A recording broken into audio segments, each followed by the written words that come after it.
Do you know how a simple river journey revealed a clue to a creature that should not exist? A discovery that connects a modern explorer to a military pilot and an ancient monster that science believed was gone forever? Do you know that one piece of shed skin can challenge everything humans think they understand about nature? Year 2008, Amazonas State, Brazil. Jeremy Wade moved through the flooded jungle with two local hunters. The air was thick with heat and the river whispered between trees. Jeremy came to find a fish, but the men were not interested in fish. They spoke in low voices about something that moved under the water like a shifting branch. Something that passed so close to a canoe that the wood shook without a sound. They led Jeremy to a muddy bank hidden by vines. A sheet of scales lay there, folded over itself like a wet sail. Jeremy knelt and lifted the skin. It stretched farther than his arms, farther than a man could hold comfortably. The green pattern of an anaconda shone like old glass. The hunter warned that the animal shed it only days ago, and that it was still somewhere in the black water behind the roots. Jeremy measured the length as best he could, knowing that shed skins deceive. They stretch when pulled. They expand while drying. But something in the scale pattern felt wrong. The width suggested a thickness beyond any verified specimen.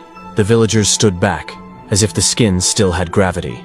Jeremy felt the strange weight of possibility. If this skin was fresh, the serpent that left it was alive, and it watched from somewhere very close. The jungle turned darker as the sun dropped behind the canopy. In the night, every splash sounded larger than it should. Jeremy waited on the bank and felt the river breathe. It was easy to imagine a shape longer than a canoe moving silently through black water. A living shadow made of muscle. The experience raised a question that never left him. How big can nature grow when nobody measures it? That question links him to a forgotten report from another continent. Year 1959, Kisangani, Congo. Belgian Air Force pilot Remy van Lierde flew above a line of jungle when a massive serpent rose in a clearing below. His crew shouted as the head lifted almost 2 meters high, the body thick as a steel barrel, the length estimated near 45 to 50 feet. The pilot circled several times and took a photograph. The military filed it without noise, but the image lived in whispers.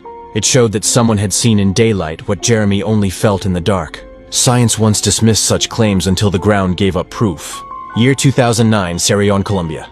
Miners uncovered the fossil of Titanoboa, a snake more than 40 feet long, heavy as a car, built for the ancient heat of the Paleocene swamps. It crushed crocodiles and moved like a river in motion.